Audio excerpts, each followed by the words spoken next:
the party which I pledged my own allegiance to long before I was old enough to vote.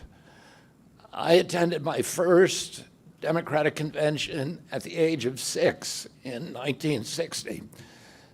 And back then, the Democrats were the champions of the Constitution, of civil rights. The Democrats stood against authoritarianism, against censorship, against colonialism, imperialism, and unjust wars. We were the party of labor, of the working class. The Democrats were the party of government transparency and the champion of the environment. Our party was the bulwark against big money interests and corporate power. True to its name, it was the party of democracy. As you know, I left that party in October because it had departed so dramatically from the core values that I grew up with. It had become the party of war, censorship, corruption, big pharma, big tech, big ag, and big money.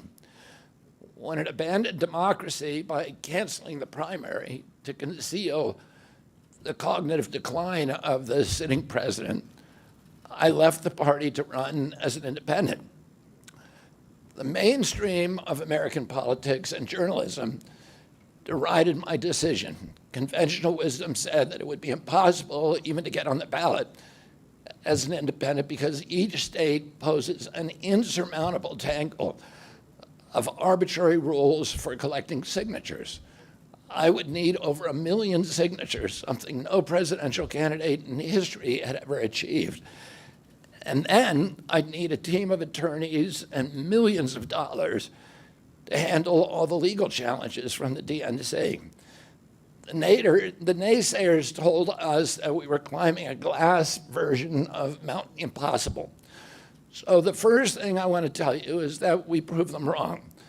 We did it because beneath the radar of mainstream media organs, we inspired a massive independent political movement. More than 100,000 volunteers sprang into action, hopeful that they could reverse our nation's decline. Many worked 10-hour days, sometimes in blizzards and blazing heat. They sacrificed family time, personal commitments, and sleep month after month, energized by a shared vision of a nation healed of its divisions. They set up tables at churches and farmers' markets. They canvassed door to door. In Utah and in New Hampshire, volunteers collected signatures in snowstorms, convincing each supporter to stop in the frigid cold, to take off their gloves, and to sign legibly. During a heat wave in Nevada, I met a tall, athletic volunteer who cheerfully told me that he had lost 25 pounds collecting signatures in 117-degree heat. To finance this effort, young Americans donated their lunch money, and senior citizens gave up part of their Social Security checks. Our 50-state organization collected those millions of signatures and more. No presidential campaign in American political history has ever done that. And so I want to thank all of those dedicated volunteers and congratulate the campaign staff who coordinated this enormous logistical feat. Your accomplishments were regarded as impossible. You carried me up that glass mountain. You pulled off a miracle. You achieved what all the pundits said could never be done.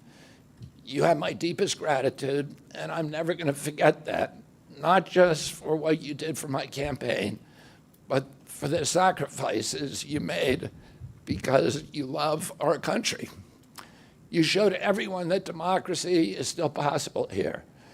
It continues to survive in the press and in the idealistic human energies that still thrive beneath the canvas of neglect and of official and institutional corruption.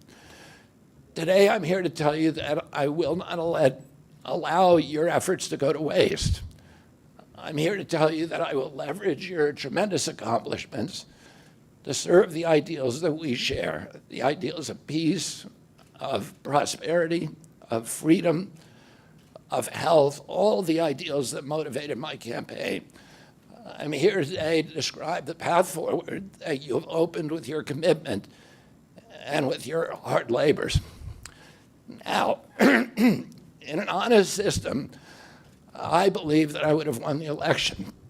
In a system, the kind that my father and my uncles thrived in, a system with open debates, with fair primaries, with regularly scheduled debates, with fair primaries, and with a truly independent media untainted by government propaganda and censorship. In a system of nonpartisan courts and election boards, everything would be different. After all, the polls consistently showed me beating each of the other candidates, both in favorability and also in head-to-head matchups. But I'm sorry to say that while democracy may still be alive at the grassroots, it has become little more than a slogan for our political institutions, for our media, and for our government, and most sadly at all for me, for the Democratic Party. In the name of saving democracy, the Democratic Party set itself to dismantling it, lacking confidence in its candidate, that its candidate could win in a fair election at the voting booth. The DNC waged continual legal warfare against both President Trump and myself. Each time that our volunteers turned in those towering boxes of signatures needed to get on the ballot, the DNC dragged us into court, state after state, attempting to erase their work and to subvert the will of the voters who had signed those petitions. It deployed DNC-aligned judges to throw me and other candidates off the ballot and to throw President Trump in jail. It ran a sham primary that was rigged to prevent any serious challenge to President Biden. Then, when a predictably bungled debate performance precipitated the palace coup against President Biden, the same shadowy DNC operatives appointed his successor, also without an election. They installed a candidate who was so unpopular with voters that she dropped out in 2020 without winning a single delegate. My uncle and my father both relished debate. They prided themselves on their capacity to go toe-to-toe with any opponent in the battle over ideas. They would be astonished to learn of a Democratic Party presidential nominee who, like Vice President Harris, has not appeared in a single interview or an unscripted encounter with voters for 35 days. This is profoundly undemocratic. How are people to choose when they don't know whom they are choosing? And how can this look to the rest of the world? My father and my uncle were always conscious of America's image abroad because of our nation's role as the template for democracy, the role model for democratic processes, and the leader of the free world. Instead of showing us her substance and character, the DNC and its media organs engineered a surge of popularity for Vice President Harris based upon, well, nothing. No policies, no interviews, no debates, only smoke and mirrors and balloons in a highly produced Chicago circus. There in Chicago, a string of Democratic speakers mentioned Donald Trump 147 times just on the first day. Oh, who needs a policy when you have Trump to hate? In contrast, at the RNC convention, President Biden was mentioned only twice in 4 days. I do interviews every day. Many of you have interviewed me. Anybody who asks gets to interview me. Some days I do as many as 10. President Trump, who actually was nominated and won an election, also does interviews daily. How did the Democratic Party choose a candidate that has never done an interview or debate during the entire election cycle? We know the answers. They did it by weaponizing the government agencies. They did it by abandoning democracy. They did it by suing the opposition. and by disenfranchising American voters. What most alarms me isn't how the Democratic Party conducts its internal affairs or runs its candidates. What alarms me is the resort to censorship and media control and the weaponization of the federal agencies. When a U.S. president colludes with or outright coerces media companies to censor political speech, it's an attack on our most sacred right of free expression, and that's the very right upon which all of our other constitutional rights rest. President Biden mocked Vladimir Putin's 88% landslide in the Russian elections, observing that Putin and his party controlled the Russian press and that Putin prevented serious opponents from appearing on the ballot. But here in America, the DNC also prevented opponents from appearing on the ballot. And our television networks expose themselves as Democratic Party organs. Over the course of more than a year, in a campaign where my poll numbers reached at times in the high 20s, the DNC-aligned mainstream media networks maintain a near-perfect embargo on interviews with me. During his 10-month presidential campaign in 1992, Ross Perot gave 34 interviews on mainstream networks. In contrast, during the 16 months since I declared, ABC, NBC, CBS, MSNBC, and CNN combined gave only 2 live interviews from me. Those networks instead ran a continuous deluge of hit pieces with inaccurate, often vile, pejoratives and defamatory smears. Some of those same networks and colluded with the DNC to keep me off the debate stage.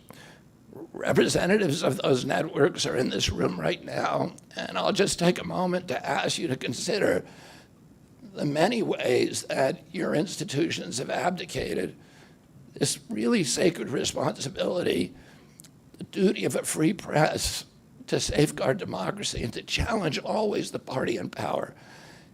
Instead of maintaining that posture of fierce skepticism toward authority, your institutions have made themselves government mouthpieces and stenographers for the organs of power.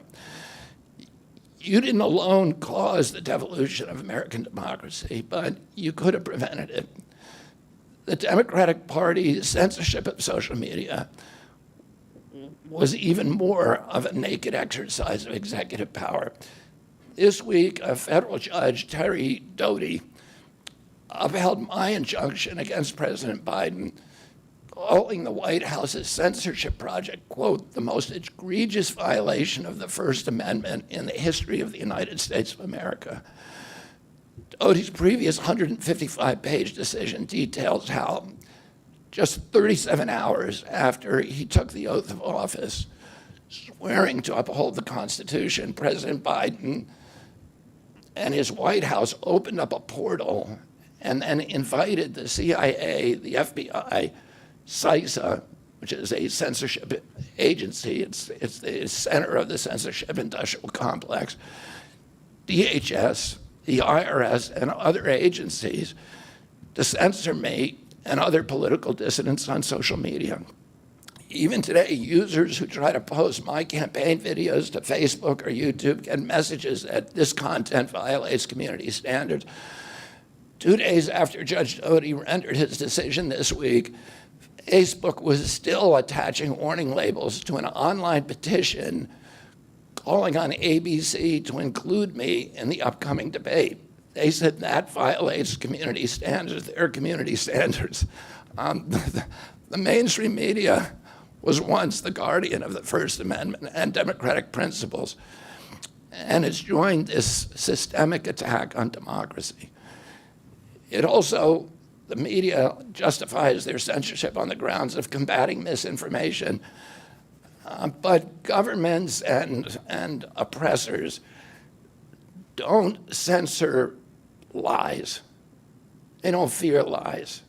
They fear the truth, and that's what they censor. And I don't want any of this to sound like a personal complaint, because it's not. For me, it's all part of a journey, and it's a journey that I signed up with. But I need to make these observations because I think they're critical for us doing the thing that we need to do as citizens in a democracy to assess where we are in this country and what our democracy still looks like, and the assumptions about U.S. leadership around the globe. And are we living up, are we really still a role model for democracy in this country?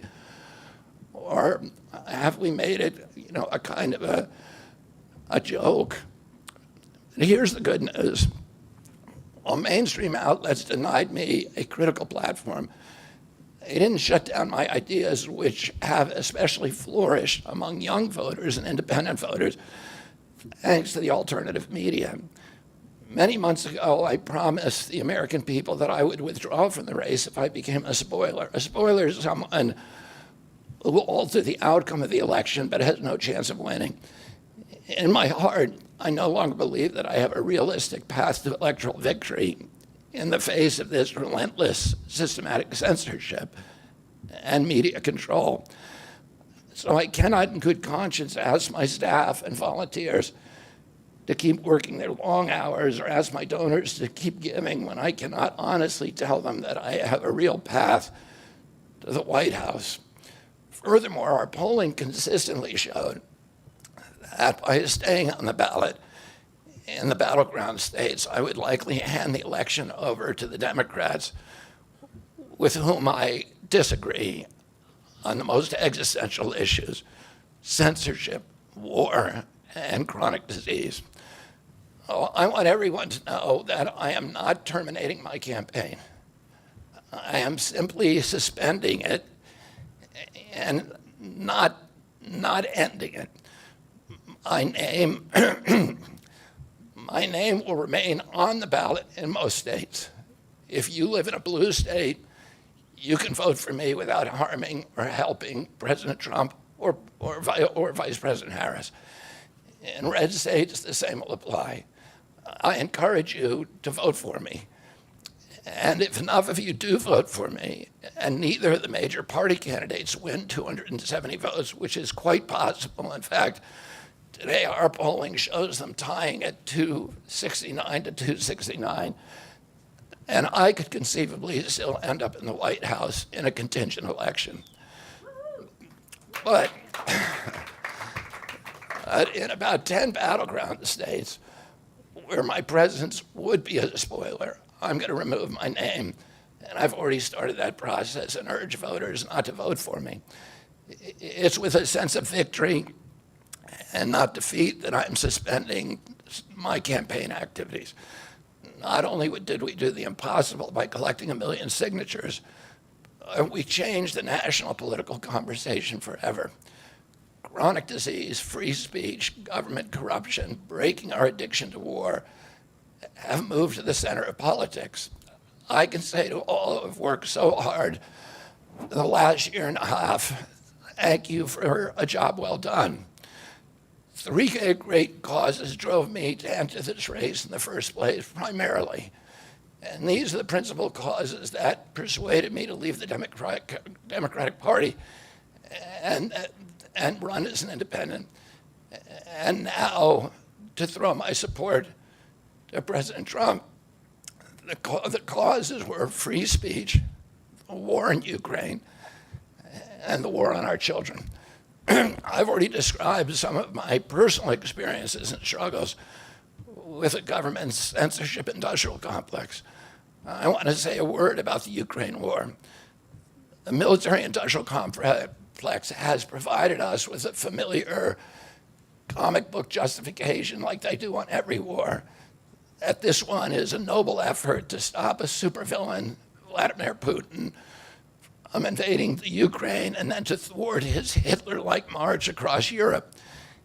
In fact, tiny Ukraine is a proxy in a geopolitical struggle initiated by the ambitions of the U.S. neocons for American global hegemony. I'm not excusing Putin for invading Ukraine. He had other options. But the war is Russia's predictable response to the reckless neocon project of extending NATO to encircle Russia, a hostile act.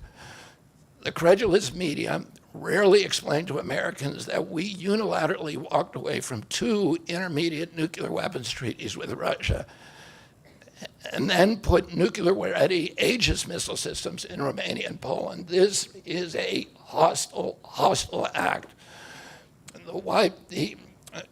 And that the Biden White House repeatedly spurned Russia's offer to settle this war peacefully. The Ukraine war began in 2014 when U.S. agencies overthrew the democratically elected government of Ukraine and installed a hand-picked pro-Western government that launched a deadly civil war against ethnic Russians in Ukraine. In 2019, America walked away from a peace treaty, the Minsk Agreement, that had been negotiated between Russia and Ukraine by European nations. And then in April of 2022, we wanted the war. In April of 2022, President Biden sent Boris Johnson to Ukraine to force President Zelensky to tear up a peace agreement that he and the Russians had already signed, and the Russians were withdrawing troops from Kiev and Donbass and Lugansk. And that peace agreement would have brought peace to the region and would have allowed Donbass and Lugansk to remain part of Ukraine. President Biden stated that month that his objective in the war was regime change in Russia. His Defense Secretary, Lloyd Austin, simultaneously explained that America's purpose in the war was to exhaust the Russian army, to degrade its capacity to fight anywhere else in the world. These objectives, of course, have nothing to do with what they were telling Americans about protecting Ukraine's sovereignty. Ukraine is a victim in this war, and it's a victim of the West. Since then, of Russia and both Russia and the West. Since then, we have, since tearing up that agreement, forcing Zelensky to tear up the agreement, we've squandered the flower of Ukrainian youth, as many as 600,000 Ukrainian kids, and over 100,000 Russian kids, all of whom we should be mourning, have died, and the Ukraine's infrastructure is destroyed.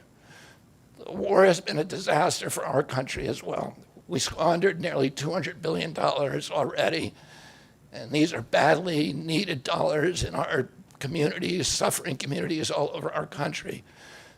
The Nord Stream pipeline sabotage and the sanctions have destroyed Europe's industrial base, which formed the bulwark of U.S. national security. A strong Germany with a strong industry is a much stronger deterrent to Russia, and a Germany that is deindustrialized and turned into just an extension of a U.S. military base. We've pushed Russia into a disastrous alliance with China and Iran. We're closer to the brink of nuclear exchange than at any time since 1962. And the neocons in the White House don't seem to care at all. Our moral authority and our economy are in shambles, and the war gave rise to the emergence of BRICS, which now threatens to replace the dollar as the global reserve currency. This is a first-class calamity for our country. Judging by her bellicose, belligerent speech last night in Chicago, we can assume that President Harris will be an enthusiastic advocate for this and other neocon military adventures. And President Trump says that he will reopen negotiations with President Putin and end the war overnight as soon as he becomes president. This alone would justify my support for his campaign. Last summer, it looked like no candidate was willing to negotiate a quick end to the Ukraine war, to tackle chronic disease epidemic, to protect free speech, our constitutional freedoms, to clean corporate influence out of our government, or to defy the neocons and their agenda of endless military adventurism. But now one of the two candidates has adopted these issues as his own, to the point where he has asked to enlist me in his administration. I'm speaking, of course, of Donald Trump. Less than 2 hours after President Trump narrowly escaped assassination, Callie Means called me on my cell phone. I was then in Las Vegas. Callie is arguably the leading advocate for food safety, for soil regeneration, and for ending the chronic disease epidemic that is destroying America's health and ruining our economy. Callie has exposed the insidious corruption at the FDA, the NIH, the HHS, and the USDA that has caused the epidemic. Callie had been working on and off for my campaign, advising me on those subjects since the beginning. And those subjects have been my primary focus for the last 20 years. I was delighted when Callie told me that day that he had also been advising President Trump. He told me President Trump was anxious to talk to me about chronic disease and other subjects and to explore avenues of cooperation. He asked if I would take a call from the president. President Trump telephoned me a few minutes later, and I met with him the following day. A few weeks later, I met again with President Trump and his family members and closest advisors in Florida. In a series of long, intense discussions, I was surprised to discover that we are aligned on many key issues. In those meetings, he suggested that we join forces as a unity party. We talked about Abraham Lincoln's team of rivals. That arrangement would allow us to disagree publicly and privately, and fiercely, if need be, on issues over which we differ, while working together on the existential issues upon which we are in concordance. I was a ferocious critic of many of the policies during his first administration, and there are still issues and approaches upon which we continue to have very serious differences. But we are aligned with each other on other key issues, like ending the forever wars, ending the childhood disease epidemic, securing the border, protecting freedom of speech, unraveling the corporate capture of our regulatory agencies, getting the U.S. intelligence agencies out of the business of propagandizing and censoring and surveilling Americans and interfering with our elections. Following my first discussion with President Trump, I tried unsuccessfully to open similar discussions with Vice President Harris. Vice President Harris declined to meet or even to speak with me. Suspending my candidacy is a heart-rending decision for me, but I'm convinced that it's the best hope for ending the Ukraine war and ending the chronic disease epidemic that is eroding our nation's vitality from the inside, and for finally protecting free speech. I feel a moral obligation to use this opportunity to save millions of American children above all things. In case some of you don't realize how dire the condition is of our children's health and chronic disease in general, I would urge you to view Dr. Carlson's recent interview with Callie Means and his sister, Dr. Casey Means, who is the top graduate of her class at Stanford Medical School. This is an issue that affects all of us far more directly and urgently than any culture war issue and all the other issues that we obsess on and that are tearing apart our country. This is the most important issue. Therefore, it has the potential to bring us together. So let me share a little bit about why I believe it's so urgent. Today, 2/3, we spend more on healthcare than any country on earth, twice what they pay in Europe. And yet we have the worst health outcomes of any nation in the world. We're about 79th in health outcomes behind Costa Rica and Nicaragua and Mongolia and other countries. Nobody has a chronic disease burden like we have. And during the COVID epidemic, we had the highest body count of any country in the world. We had 16% of the COVID deaths, and we only have 4.2% of the world's population. And CDC says that's because we are the sickest people on earth. We have the highest chronic disease rate on earth. And the average American who died from COVID had 3.8 chronic diseases. So these were people who had immune system collapse, who had mitochondrial dysfunction. And no other country has anything like this. 2/3 of American adults and children suffer from chronic health issues.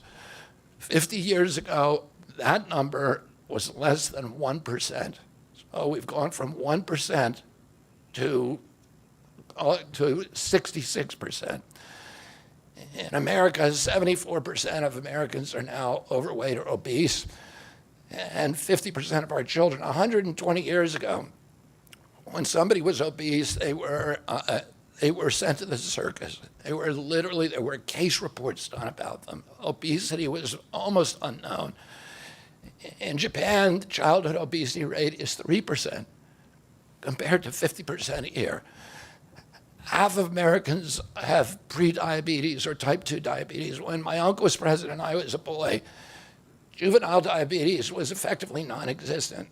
A typical pediatrician would see one case of diabetes during his entire career, a 40 or 50-year career.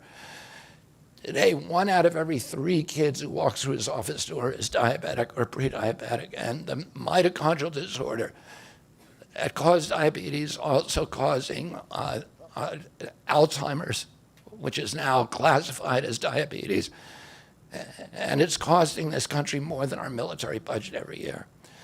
There's been an explosion of neurological illnesses that I never saw as a kid: ADD, ADHD, speech delay, language delay, Tourette's syndrome, narcolepsy, ASD, Asperger's, autism. In the year 2000, the autism rate was 1 in 1,500. Now autism rates in kids are 1 in 36, according to CDC nationally. Nobody's talking about this. 1 in every 22 kids in California has autism. And this is a crisis that 77% of our kids are too disabled to serve in the United States military. What is happening to our country? And why isn't this in the headlines every single day? There's nobody else in the world that is experiencing this. This is only happening in America. About 18%, and by the way, there has been no change in diagnosis, which the industry sometimes like to say. There has been no change in screening. This is a change in incidence. In my generation, 70-year-old men, the autism rates are about 1 in 10,000. In my kids' generation, 1 in 34. I'll repeat, in California, 1 in 22. Why are we letting this happen? Why are we allowing this to happen to our children? These are the most precious assets that we have in this country.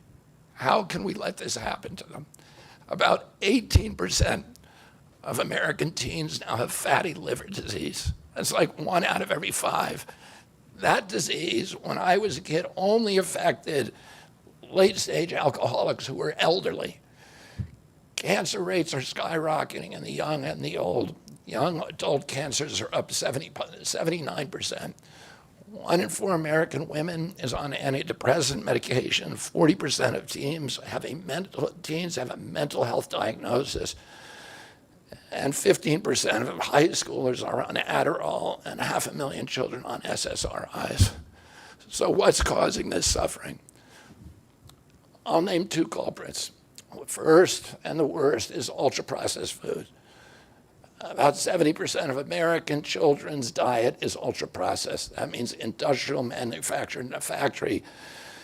These foods consist primarily of processed sugar, ultra-processed grains, and seed oils.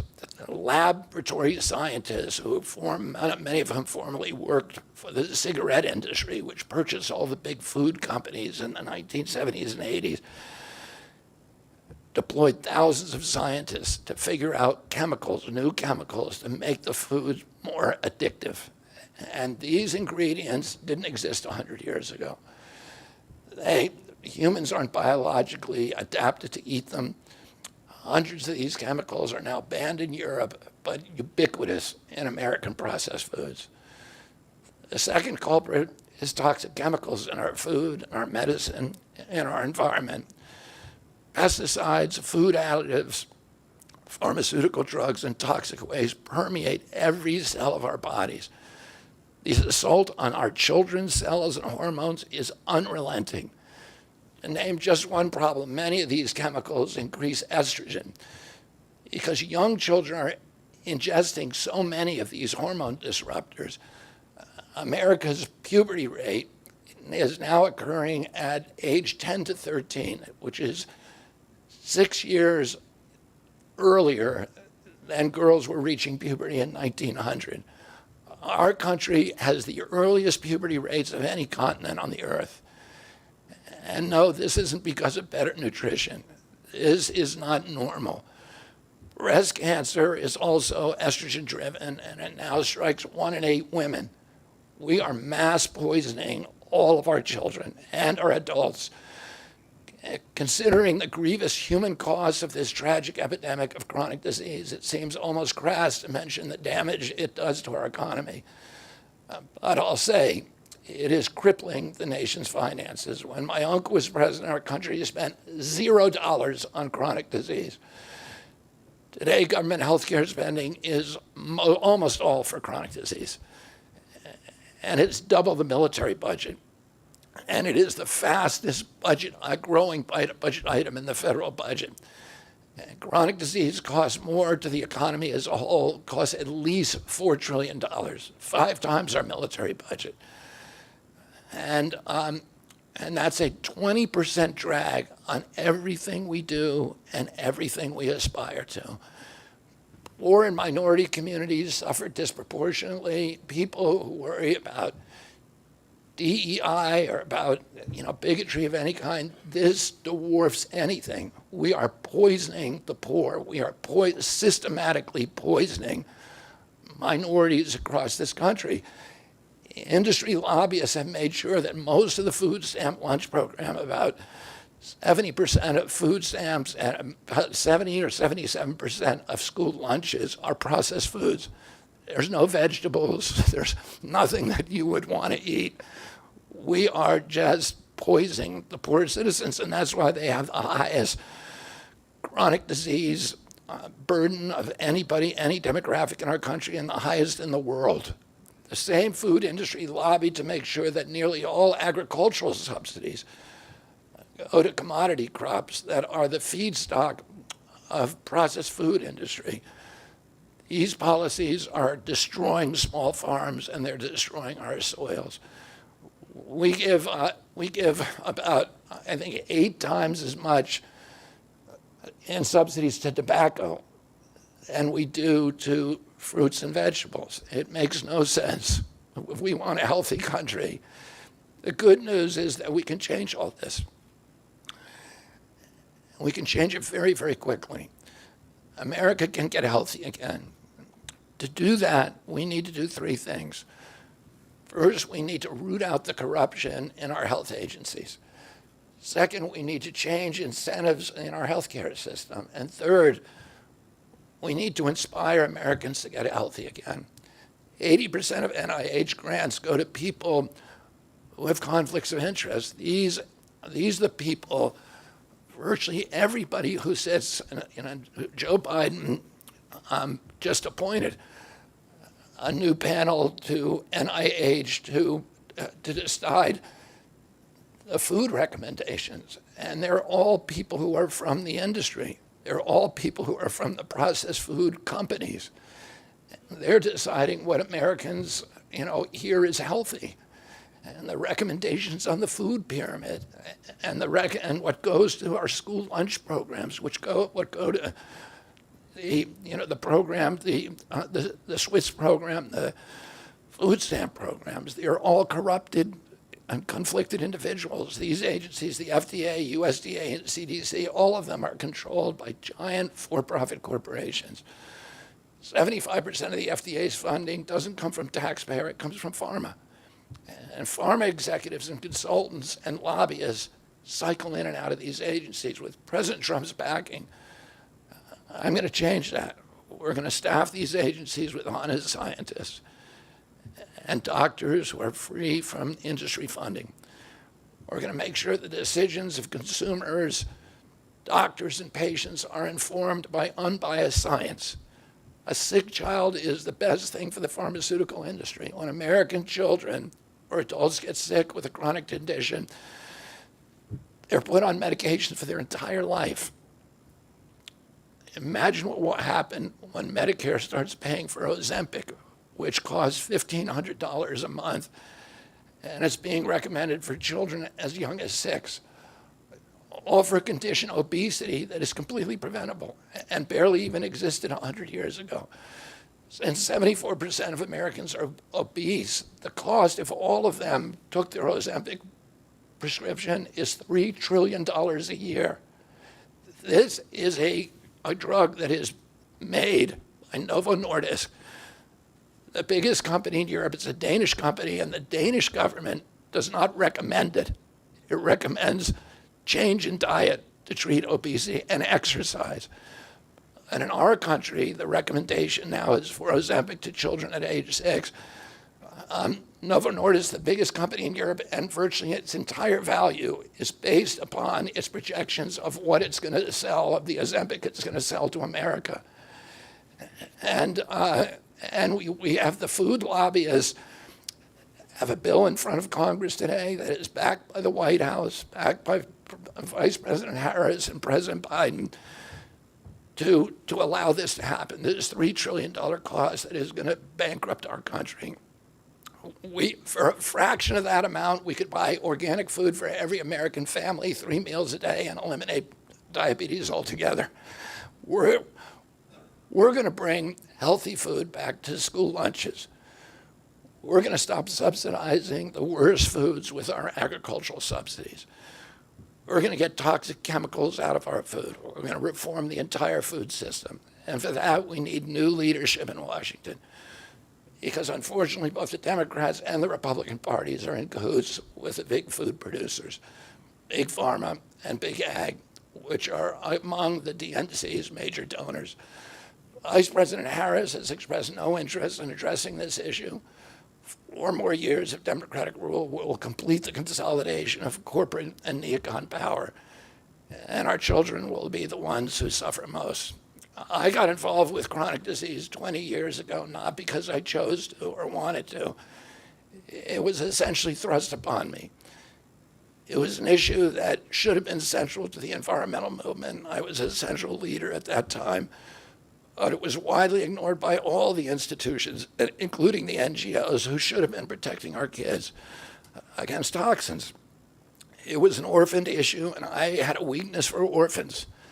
I watched generations of children get sicker and sicker. I had 11 siblings, and I had 7 kids myself. I was conscious of what was happening in their classrooms and to their friends, and I watched these sick kids, these damaged kids. In that generation, almost all of them are damaged. And nobody in power seemed to care or to even notice. For 19 years, I prayed every morning that God would put me in a position to end this calamity. The chronic disease crisis was one of the primary reasons for my running for president, along with ending censorship in the Ukraine war. It's the reason I've made the heart-wrenching decision to suspend my campaign and to support President Trump. This decision is agonizing for me because of the difficulties it causes my wife and my children and my friends. But I have the certainty that this is what I've meant to do. And that certainty gives me internal peace, even in storms. If I'm given the chance to fix the chronic disease crisis and reform our food production, I promise that within 2 years, we will watch chronic disease burden lift dramatically. We will make Americans healthy again. Within 4 years, America will be a healthy country. We will be stronger, more resilient, more optimistic, and happier. I won't fail in doing this. Ultimately, the future, however it happens, is in God's hands. and in the hands of the American voters and those of President Trump. If President Trump is elected and honors his word, the vast burden of chronic disease that now demoralizes and bankrupts the country will disappear. This is a spiritual journey for me. I reached my decision through deep prayer, through hard-nosed logic, and I asked myself, what choices must I make to maximize my chances to save America's children and restore national health? I felt that if I refused this opportunity, I would not be able to look myself in the mirror, knowing that I could have saved lives of countless children and reversed this country's chronic disease epidemic. I'm 70 years old. I may have a decade to be effective. I can't imagine that President Harris would allow me or anyone to solve these dire problems. After 8 years of President Harris, any opportunity for me to fix the problem will be out of my reach forever. President Trump has told me that he wants this to be his legacy. I'm choosing to believe that this time he will follow through. His son, his biggest donors, his closest friends, and all support this objective. My joining the Trump campaign will be a difficult sacrifice for my wife and children, but worthwhile if there's even a small chance of saving these kids. Ultimately, the only thing that will save our country and our children is if we choose to love our kids more than we hate each other. That's why I launched my campaign to unify America. My dad and uncle made such an enduring mark on the character of our nation, not so much because of any particular policies that they promoted, but because they were able to inspire profound love for our country and to fortify our sense of ourselves as a national community held together by ideals. They were able to put their love into the intentions and hearts of ordinary Americans and to unify a national populist movement of Americans, blacks and whites, Hispanics, urban and rural Americans. They inspired affection and love and high hopes and a culture of kindness that continue to radiate among Americans from their memory.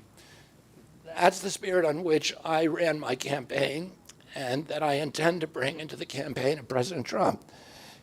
Instead of vitriol and polarization, I will appeal to the values that unite us, the goals that we could achieve if only we weren't at each other's throats. The most unifying theme for all Americans is that we all love our children. If we all unite around that issue now, we can finally give them the protection, the health, and the future that they deserve. Thank you all very much.